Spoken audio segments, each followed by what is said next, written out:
There's a power that lives within every human that walks this earth. It's a language of human emotion.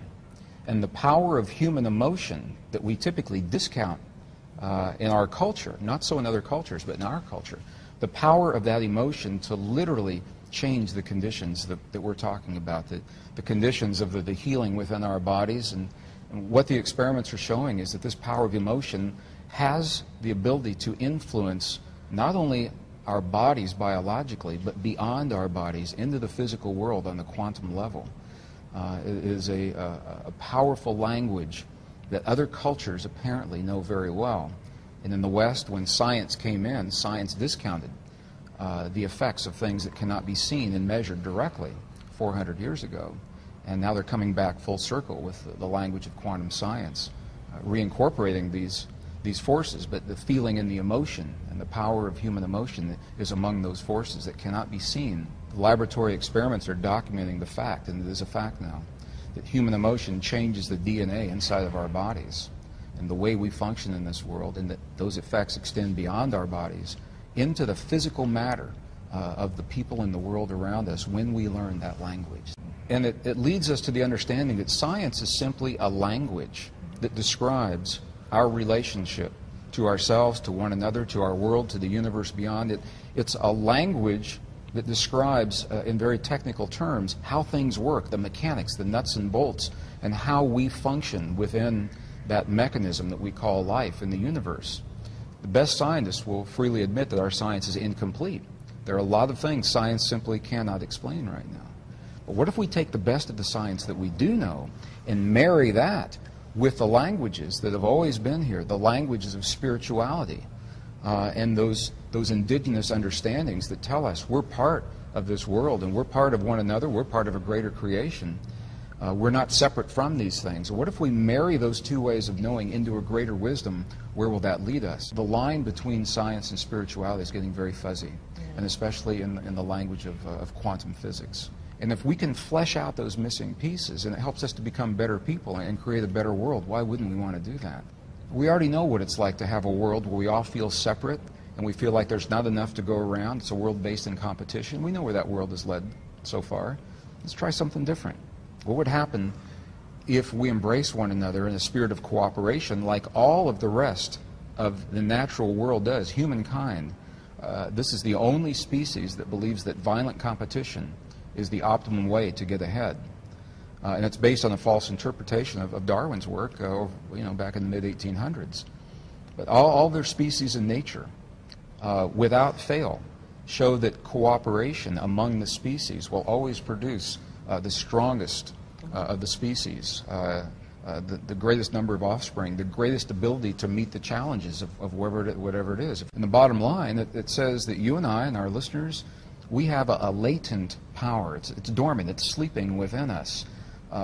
The ability to create a feeling and the quality of an emotion inside of our bodies that literally heals the stuff our bodies are made of. In the human body, 50 trillion cells, and every cell is a capacitor, it's a resistor, it's a transistor. It stores energy, it releases energy. Every cell in our body has about 1.17 volts of electrical potential. So you stop and think that 50 trillion cells, and do the math, 50 trillion times 1.17 volts, and all of a sudden you realize that we have the potential of being very, very powerful beings. And the question is, how do we focus that? The Western scientists now acknowledge the fact, and it is a fact, that we are bathed in a field of intelligent energy. It's everywhere all the time. It's not out there. It's inside of me. It's inside of you. We connect with it. The language of human emotion and thought and feeling and belief, those kinds of words describe the language that allows us to communicate with this field. And when we can access this field, this is where the miraculous healings in the human body come from, and tremendously enhanced immune systems. And although scientists are still hard-pressed to measure this field like it's a non-conventional energy, so we don't have the kind of equipment that you would expect to typically measure a field like this, but we know how it works and we know the effects are there. Other cultures have known it for 5,000 years, so it's marrying the best science of our time with that ancient wisdom. Not only are we not told that we're powerful, we have been led and conditioned in our culture and in our families and our society to believe that we are not powerful, and that power lies somewhere else, that it lies with a church, or it lies with an organization, or it lies with a doctor, or it lies with a scientist, or someone who has knowledge and power that we do not have. And so when we find ourselves faced with situations in our lives that push us to the very edge of who we believe we are, we believe that we have to go to someone else. So it's about personal responsibility, personal power, and recognizing that we are part of rather than separate from our world. And it's not about controlling or manipulating or imposing our will. It's about us participating and cooperating as a living organism that we call humankind to shape the destiny of our future. And that's why I'm so excited, because every person is a key element. The key, Robyn, is unresolved frustration, unresolved anger. That's where we get in trouble with our bodies. We all feel those are. We all feel them because they're signals telling us about our environment, what's happening in the world. We want to feel those. The key is, when we do feel them, to recognize what they're saying and what to do about them, what they mean to us personally, and to resolve and reconcile whatever it is that is being brought to our attention in that moment. And the language of our heart speaks to the stuff our world is made of, to our bodies and to the physical reality of this world.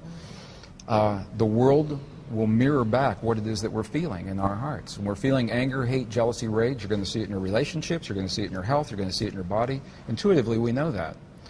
And the flip side works as well. The key is to hone that feeling of peace or of healing, to feel the things as if they've already happened, to feel the peace in our world as if it's already happened, or the healing in our loved ones as if that healing has already happened. And in that way, we are giving this field something to work with, so it can mirror that back in the quantum world. Yep. And there are all kinds of self-help.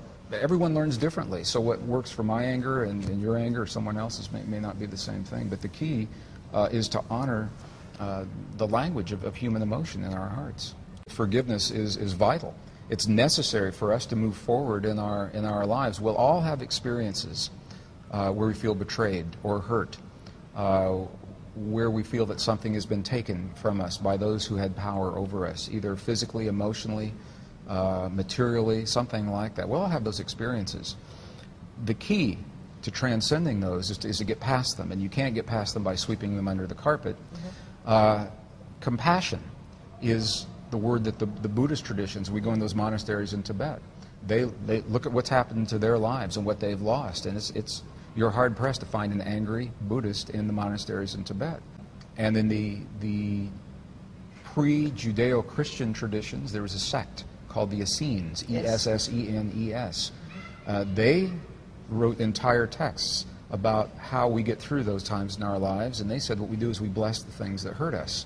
When we bless the things that hurt us, we're actually acknowledging, you're bringing that forward, you're saying, yes, it happened, and then that allows them to work through that energy and to transcend the energy. When you bless something long enough, it's just something that everyone has to experience on their own. It actually changes chemically what happens in our bodies.